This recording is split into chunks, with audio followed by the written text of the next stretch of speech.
Spurs back at it again. Win-loss, win-loss.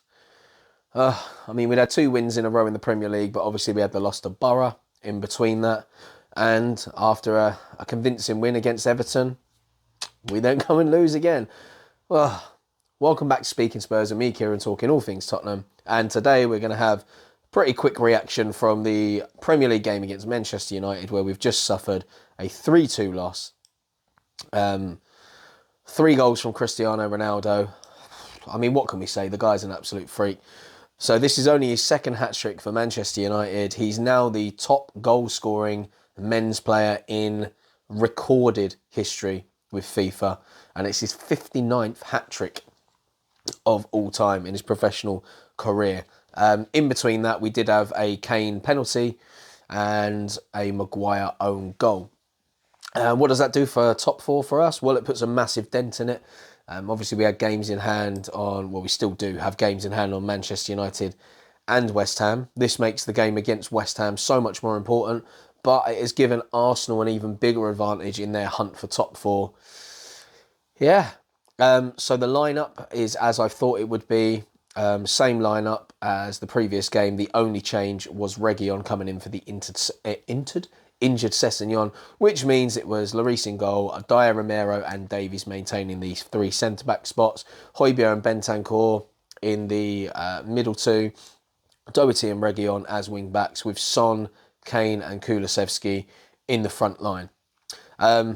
So we'll talk about the game. I'm not going to bother doing player ratings today. I'll probably do them tomorrow. And this has all happened on a pretty annoying day for me today. So today was a day where I was meant to have some important things to do and couldn't do them because tested positive for COVID this morning. Yesterday I had a little bit of a tickly cough. Just thought it was because I probably hadn't drunk enough water throughout the day, and then felt a bit rough this morning. I've been tired. I've been in and out of sleep and it's been annoying, and then I had to drag myself up to watch us lose a Premier League game, which would have been a defining moment within our season potentially. So let's talk a little bit about in-game. We had 10 shots apiece. We had more passes than Manchester United in the whole game. We had more touches in the opposition box. We had more possession throughout the game. Not by loads and loads, but there were some spells where we heavily dominated possession and just didn't take advantage of it. So we'll talk about the goals quickly. Ronaldo's first goal is obviously an excellent strike from distance. What could we have done differently? So what actually happens, the ball comes into Fred and he plays a lovely flick round the corner to Ronaldo, who has a lovely first touch, gets the ball out of his feet and then strikes it. And Lloris actually got quite close to it, but you know what Ronaldo's like from those situations, absolutely deadly. Now there's 2 problems I have with this situation. Dier. So what happens, the ball is flicked and then Fred starts to make his run through into the box. Dier in that situation, you actually see him point to Davies, telling him to follow the run of Fred. But it's almost like part of him doesn't trust that Davies is going to keep with him. So instead of making a movement out of the box to close down Cristiano Ronaldo, what he actually does is steps forward ever so slightly, then hesitates because of the run of Fred. And that allows Cristiano to pick his spot, gets the ball out of his feet. And then what Dier does from there, instead of standing his ground, he turns his body and actually opens up the goal slightly more, which gives obviously Ronaldo more of a chance. And, the rest is history. So in that situation, I'm not saying Dier has to come running out at him, because in that situation, Ronaldo probably slides the pass through to Fred. But you've got to make the angle as difficult as possible for one of the best strikers of the ball we've ever seen. Obviously, we get back into the game with a penalty. So some good work from Kulusevski. He actually does 2 of the players. Plays a cross in, and it's a definite penalty. Arms away from his body, pushes the ball into the ground. You can tell from his reaction he knows it's a penalty, because he straight away doesn't start complaining. He actually, you can see in the facial expression, he knows. Pretty quick decision. And then Harry Kane does what Harry Kane does best from the spot, puts it in that bottom left-hand corner. And look, goalkeepers don't really stand a chance against Harry Kane penalties half the time, because he hits it with so much power and he aims for that side netting bottom corner all the time. And De Gea actually makes an early movement to go to the ball. And even with that early movement, it's not enough to stop it because of the power. And then from that moment, we then relaxed straight away. We get ourselves back into the game and then relax and allow Man United to come onto us. And within 3 minutes, Manchester United are back in the lead. A lot of people I saw were moaning about Reguilon playing Sancho on side. Now, he's obviously on the opposite side to Sancho. The defence are so far away from the goalkeeper. There is a huge gap, and all Matic does, he plays a ball into a pocket of space. Sancho runs onto it. But the crazy thing that happens in this is the centre-backs make a quick decision to try and play an offside trap.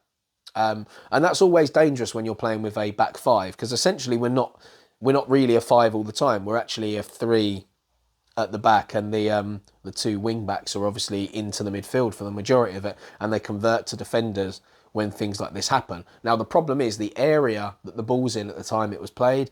Reguilon is quite deep. He's come back to try and cover an attack. The defenders, centre backs, step forward.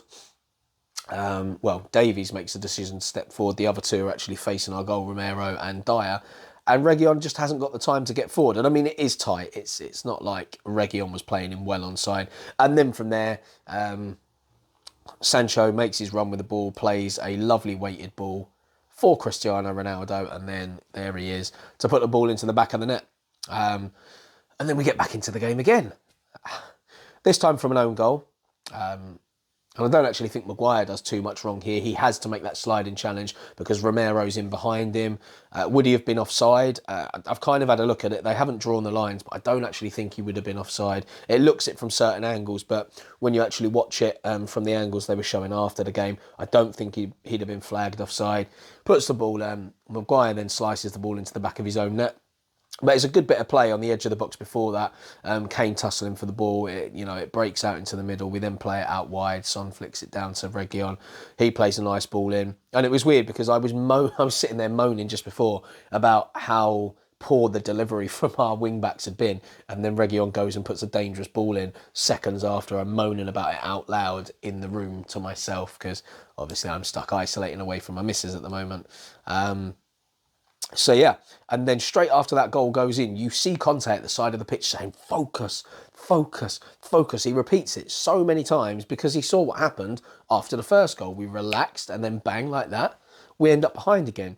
I actually thought at this point in the game we could have done with some substitutions just to add a bit of pace and energy into the game. I'm not saying that we had to go for the jugular to try and win the game, but I think we needed some players that weren't maybe as tired, to give Man United a bit more to think about when we're playing the ball out wide. And Man United get themselves back into the game. And this one was just an absolute shambles marking. So we've not been fantastic from set pieces of late, which Conte speaks about after the game. And once again, I know a lot of people are going to say it was Doherty's fault because he was with Ronaldo. But it's a combination of Doherty and Romero has been poor from set pieces, though. We conceded a goal in a game because of him. The previous game to that, I was moaning that, it was just lucky that the player he was up against headed wide. And Romero again. So what happened is all the United players formed a clump, and then our players kind of arced around them. And from there, you actually saw, I think it was Varane made the run around the front, and he was originally Doherty's man. Doherty doesn't go with him. Romero was marking Ronaldo, but Romero then decides to go with Varane, which then leaves Ronaldo for Doherty. But Doherty wasn't initially going to go with him because he thought it was Ronaldo's man. Thought it was Romero's man. He was going to go with I can't remember, another player behind him. It looked like that's where he was going to go. Then he had to make the decision to drift into Ronaldo. Ronaldo gets up early, and by the time Ronaldo's up, Doherty can't even jump because Ronaldo's pretty much on top of him, so he can't even get a leap there. And Ronaldo is, you see what he's done today. He scored a decent strike from outside the box. He's got himself pretty much what for him is a tap-in and then a header. And I actually find it a bit annoying that we have a habit of not giving people the right men. I think from one one of the set pieces, we actually saw Davies marking Ronaldo, which I couldn't understand. Then Romero marking Ronaldo, who's been terrible from set pieces. I don't understand why Dyer or Kane, our two best headerers of the ball, are not marking arguably the best, or Messi, whichever one you prefer, one of two best players of our era. I just don't understand it. It makes absolutely no sense to me why you don't have your best headerers of the ball going with the opposition's best header of the ball. Absolutely crazy. But look, we made our changes. We saw very attacking changes in the end. Davies ended up coming off. Bentancur coming off. Kulusevski comes off. So we have Winks comes on. Then Bergwijn and Moura. And I have to say, Moura's energy always makes a slight difference, but his quality wasn't great. I felt like pretty much every time he tried to make a bursting run, he overhit his touch and just ran straight into trouble. He was having one of them moments. However, I will say he was chasing down Manchester United players, which was good from that sense, but you know, he was brought on to change the game. We couldn't really get the ball to Bergwijn. I just feel like at that point, once they went 3-2 up, Man United then decided they were going to shut up shop. They made a defensive change. You saw Lindelof come on. Look, it's not that we didn't have chances in this game. We did. We just, didn't take them, made poor decisions.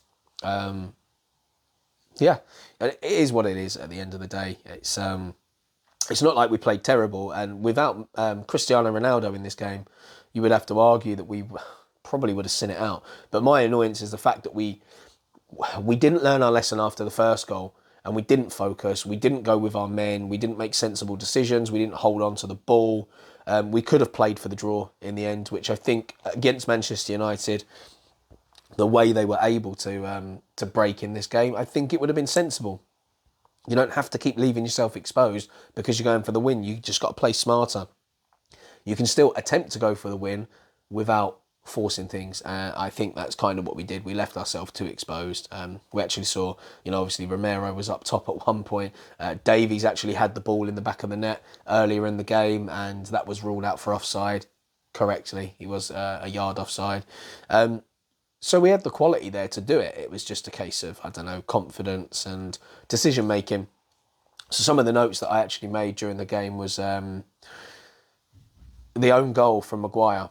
That was the 9th own goal that has gone in our favour this season, and that makes own goals our 3rd top scorer of the season, which is bad in a sense because players aren't scoring, but it just goes to show that we're putting the ball in dangerous areas where if our attackers don't get on the end of it, there's a possibility it still goes in off one of their defenders, and that's something that I think teams don't do enough. They don't put enough dangerous crosses in right in between the goalkeeper and the defenders. So that's great in that sense. I've written down Son slipping over too much. So if you remember, if any of you watched the previous video, you'll see that I was speaking about Harry Kane slipping over quite a lot. Sonny's turn today. He slipped over a couple of times in the first half. And for me, the second that happens, change your studs at half time. And if you don't do that, in the second half, the second you slip, change your studs. Most of the boots these days that they wear, they slip on very easily. The tongue doesn't exist anymore on a lot of boots. Sonny's, the boots he wears, they don't actually have a tongue. It's a mesh material, and then he has the laces on top of that. So all he had to do was slip them on. It takes 2 seconds to tie your boots up. I don't know why he didn't change them. And that cost us in moments because it meant we were in an attack. Son slips, they recover the ball, and, we've wasted an opportunity. United, in my opinion, were there for the taking. I thought they were quite sloppy. The only two good players I felt they really had on the pitch today was Ronaldo and Fred. Fred's obviously someone that comes in for loads of criticism, but I thought he had a pretty decent game today. Obviously, I said we sat back after their first 2 goals, which wasn't great. I felt like our attacks, both teams were a bit sloppy. I say sloppy. It wasn't that. Both teams were a bit cautious in the first 15 minutes of the first half. They both had a couple of moments, but I think both teams were kind of dithering on passes, just wanting to kind of keep hold of the ball. Everything was very slow, very hesitant until Ronaldo's goal. We had we started the second half brighter than Manchester United did, and then we kind of went back in. We had periods again where we went really quiet, and there was lots of playing the ball around the back line, into midfield, straight back to the back line. It was like there wasn't enough movement. And I think Man United's midfield shape actually dictated that at times. I felt that they weren't allowing us the space. They were actually quite compact at the times from attack to defence. They were quite a tight unit. But obviously, if we'd have utilised Sonny's pace a bit more, and that's something that annoyed me, I don't think we actually tried enough of those balls over the top. A few times it actually worked. Excuse me. Yeah, it was working at times. It looked like it was going to be good, and a few of them just need to be a bit more drilled. It was another one of them days, really, wasn't it? What else have we got? Bentancur. I thought I'd comment on him. I thought he was quite sloppy today in possession. A lot of his passes were very underhit. Same with Doherty as well. I think he got on the ball a lot. But yeah, a lot of his passes were underhit. I think at times they gave him the ball out wide, but there was nothing for him. So it's not entirely Doherty's fault. There was just no options. We were hitting a lot of crossfield balls. There was just nothing there for him. He was having to control the ball, wait, drift it back inside. But I mean, both of the wing backs, I thought their final ball just wasn't good enough today. There's a difference between hitting a ball into the box and hitting the ball into a dangerous area. And if you're not sure the bodies are there, you just put it into a dangerous area. And they didn't do enough of. What else? We'll talk about what Conte said after the game. It's just a brief. I'm not going to say exactly what he said. I'll go for the brief version. He said, we didn't deserve to lose the game, which I agree to an extent. We need to understand where we need to improve. We played a good game. We need to show experience to manage situations. And what he means by that is when we concede these goals and then go on the attack, get a goal back, it's that classic example of you've just got back into the game, level your head, calm down, don't do anything stupid, get yourself back into it over the 5 minutes, because teams like Manchester United are always going to try and give a reaction, especially after that heavy defeat to Manchester City. He said there are many games within a game. And that's what he's on about. You've got the battle of the midfield, you've got the battles of the attackers and the defenders, you've got the moments in the game where you need to know when to play. And he kind of alluded to that next. He went on to say you need to know when to push and when to be intense, but then you need to know when to be calm and not to hurry. And he said you don't buy experience.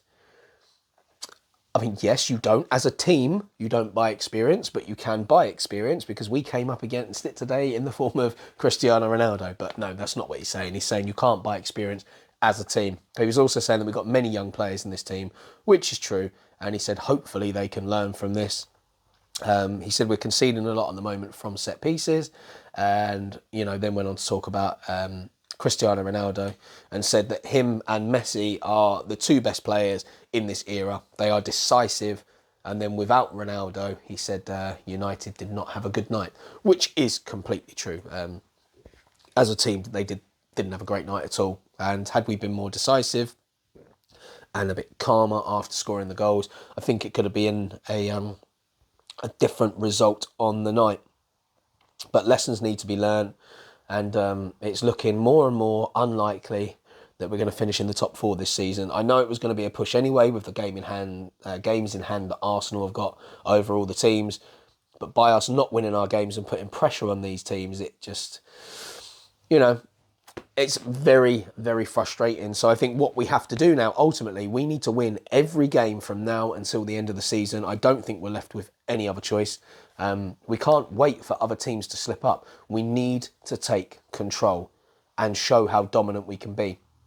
And I do think squad depth is coming into it. Obviously, Reguilon had to play because Sessegnon got injured. If not, he may have started. Doherty is the more trusted right wing back. Emerson showed in the last game that he can't be trusted. So, that kind of played our hand on that. We're definitely missing Oliver Skip in there for the energy and tenacity that he brings. Some of the players, you can just see they're overplayed at the moment, and we just haven't got enough squad depth, which is evident again when you look at the bench and see that we've got youngsters on the bench that, look, it's great. I mean, we don't use them. Scarlett's had like the odd couple of minutes in the Premier League twice. He's come on and had a few minutes, but not enough to really do anything. But, you know, at the moment, the team kind of picks itself, and that is a sad situation to be in. Your Premier League team should not pick itself, because everybody on that bench should be able to come on and do a job if one of the other guys is missing or they're tired. And, you know, maybe this is why Conte didn't make the subs until late in the game. He was sitting there looking there going, well, how can I change this? But I think when he made the changes, because of the time it was in the game, it was Man United were always going to throw in an extra defender. I think, you know, we went 4-2-4, which meant the midfield was always going to be overrun. But because there was a line of 4 up top, it actually meant there wasn't much to aim at, because Man United then had 5 at the back. So there was, you know, you had these kind of gaps that you could have had in between, but it actually meant that it was just so cramped up the top on that front line. It was just never going to happen. The substitutes need to come earlier and then force Ragnick's hand to make changes. But because it was so late in the game, I think, you know, they just had to be sensible. So look, that is it. That's my summary of the game. Leave your comments below to let me know, you know, what you thought of the game, what this means for the rest of the season. Let me know below what you think about Cristiano Ronaldo, Messi debate. Who do you think is the greatest out of the two of them based on that performance? But, you know, for me, it's been a bit of a bad day.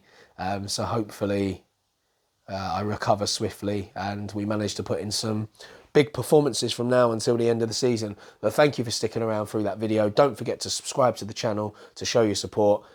Hit the video with a like if you enjoyed it. And as always, leave your comments. And until next time, guys, with the player ratings, come on you Spurs.